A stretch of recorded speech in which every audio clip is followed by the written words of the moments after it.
Students, आज का हमारा टॉपिक है फीमेल पेल्विस के बारे में। ठीक है, हमने इसको डिस्क्राइब करना है। तो हमने बताना है, सबसे पहले हमें पता होना चाहिए कि फीमेल पेल्विक जो है, पेल्विक है क्या, इसका क्या चीज कैसे काम होता है। तो हमने बताना है कि फीमेल पेल्विक जो होती है ये हमें मूवमेंट करने में हेल्प करता है। ठीक है, जैसे चलने फिरने में, हमें उठने बैठने में, और जो हमारे ऑर्गन्स जैसे रेक्टम, ब्लैडर, विजाइना वगैरह उनको प्रोटेक्ट करते हैं। अब हमने देखना है कि हमारे पास इसकी फीमेल पेल्विक की बोन कितनी है। ठीक है, इसकी 4 बोन्स होती हैं। ठीक है, 2 इनोमिनेट बोन होती हैं।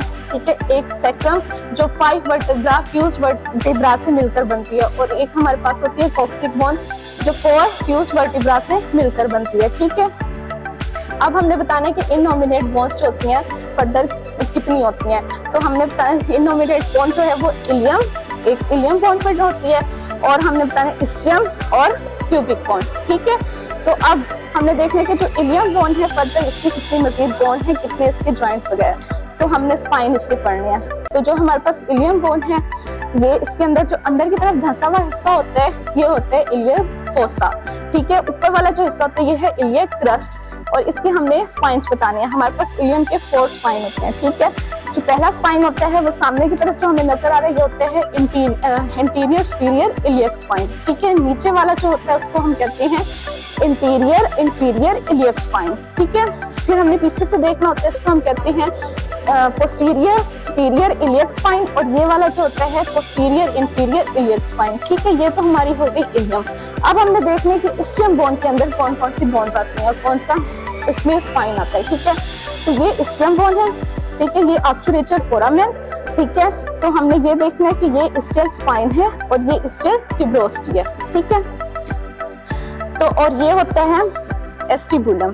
ठीक है, अब हमने इसके बारे में बताना है कि इसके जो कितने जॉइंट्स है। ये 4 जॉइंट्स पर मुश्तमिल होता है। ठीक है, जो हमारे पास एक जो है सैक्रोइलियक जॉइंट, ये 2 जॉइंट्स होते हैं क्योंकि दोनों साइड से ये जुड़ा हुआ होता है। एक हमारे पास कौन सा होता है सैक्रोकॉक्सियल जॉइंट। ये सैक्रोकॉक्सियल जॉइंट इसलिए है कि सैक्रम की जो बोन है जहाँ पे स्टैंड होता है वहाँ पे कॉक्सियल का जॉइंट जो जुड़ा होता है, कॉक्सियल बोन हमारे पास जुड़ी होती है।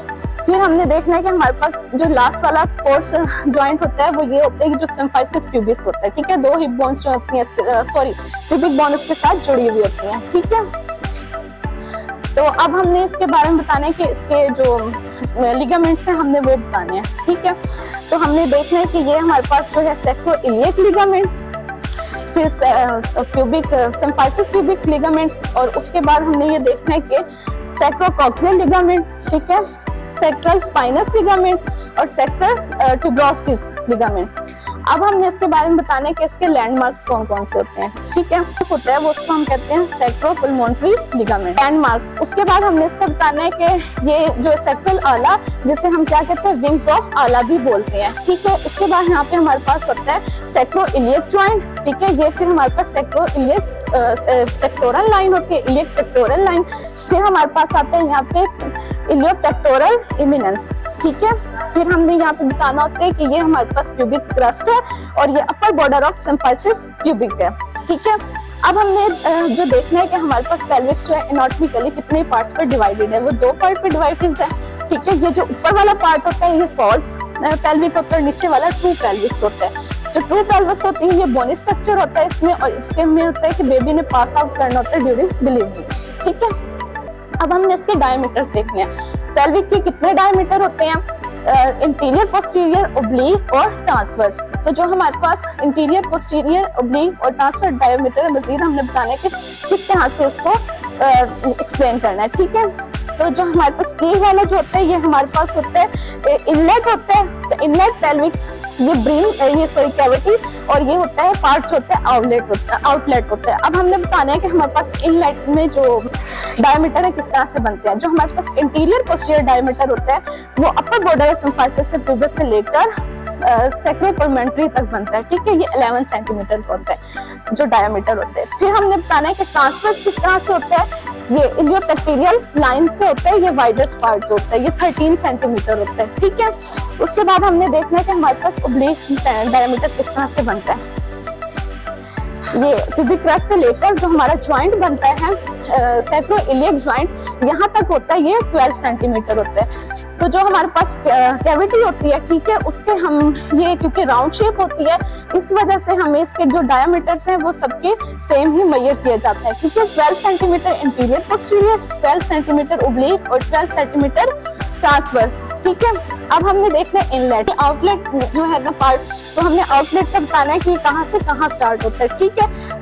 Inner border of symphysis pubis से लेकर जो हमारे पास सैक्रोकॉक्सियल जॉइंट है, ये यहाँ तक होता है। ये कितना होता है 13 सेंटीमीटर का। ओब्लिक हमने देखना है कि ऑब्चुरेटर फोरामेन से लेकर जो हमारे पास ये इस टिब्रोस्टी होती है, ठीक है, इसकी स्टेल टिब्रोस्टी, तो ये यहाँ तक होता है। तो इसकी ये कितना आता है 10.5 या 11 सेंटीमीटर, ठीक है। और जो हमारे पास ओब्लिक होता है वो जो होता है वो हमारे पास स्टिल स्पाइन होता है, इनके दरमियान अपोजिट जो होते हैं एक दूसरे के, तो ये हमारे पास 12 सेंटीमीटर होते हैं, ठीक है। आपको समझ आ गई है? हमने जो पढ़ा है, हमने बोन्स पढ़ी हैं, ठीक है, इसके जॉइंट्स पढ़े हैं और इसके हमने लिगामेंट्स पढ़े हैं, इसके हमने लैंडमार्क्स और इसके डायमीटर, ठीक है, समझ आ गया।